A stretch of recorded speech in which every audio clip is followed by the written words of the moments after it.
ناظرین کرام، سردیوں میں جب آپ وضو کرتے ہیں تو ایک بڑا ہی اہم مسئلہ ہے جس کا خیال رکھنا ضروری ہو جاتا ہے۔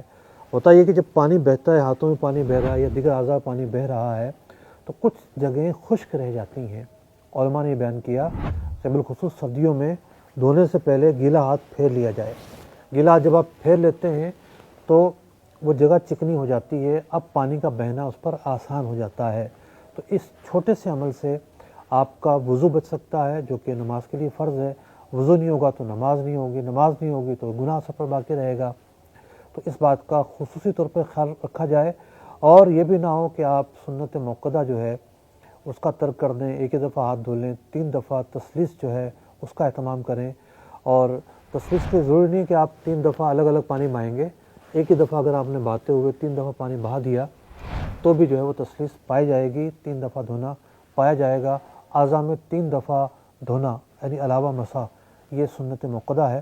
اللہ رب العزت ہمیں اپنے وضو کو، اپنی طہارت کو بہتر کرنے کی توفیق عطا فرمائے۔ آمین بجاہ النبی الامین صلی اللہ تعالی علیہ وسلم۔